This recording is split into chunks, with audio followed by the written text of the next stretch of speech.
What's up, guys? TruckDriver101.com. Made this video like 8 times and I need to get this right. Okay, so in this podcast, I am going to talk about one thing and one thing only, and that is Werner Enterprises losing their lawsuit because it was determined that they were not paying minimum wage.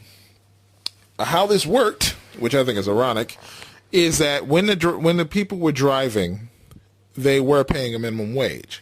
However, when you included the hours of them being asleep, they weren't. So in other words, we're back to what I talked about a few weeks ago or a week ago, where people want to get paid to sleep. I don't like that. Okay, first of all, the interesting part is going to be how this affects Werner Enterprises. Because if I'm Werner, I'm getting rid of my students. That's what I would do. I would go, maybe it's time, because the thing is, Werner Enterprises can hire rookies because they're a low cost carrier. They lowball. That's how they beat other carriers that charge more. That's why they also take risks on rookies. I mean, there's a reality that a rookie may literally run your truck into a wall. Okay, so that means you're not going to pay top dollar. Because there's a huge risk. I mean, it's not like the entry to trucking is really hard. It's pretty easy to get into. And that part of that reason is because, one, they need bodies, obviously, but two, is because they're a lowball carrier, and that means they can't afford to pay you a lot. I mean, we don't get paid by magic. We get paid because they charge a certain amount per mile, and there's a percentage of that we get. If they're a lowball carrier, well, they got a lowball. They can't pay a really low price and then pay top dollar to the dispatcher and the driver and the broker and everybody else. It's not like anybody who deals with Werner is at the other end is collecting a shitload of money and the guys at one end are not.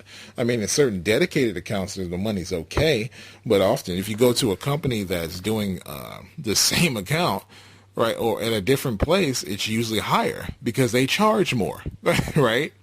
But the thing is, if basically what this case does is it says to Werner they can't pay people that way anymore. I mean, they can't afford to pay a rookie 40 cents a mile. So, and they can't just not be the low ball carrier because that is their thing. That's how they afford to have the rookies. So what do? Do you get rid of the rookies? Right? What do you guys think they should do? And do you think it's fair to get paid to sleep? So, my personal opinion, if I'm Werner Enterprises, I'm getting rid of the rookies and I'll just bump up everything to 40 cents a mile. And, you got to have 2 years experience. I mean, some carriers have realized that will end up, stopping a lot of those accidents. You don't get those goofy accidents. Like I remember at Werner one time we had we lost a Walmart. I can't remember where, because one of the guys ran into a Walmart building. And when I say into, I mean like inside.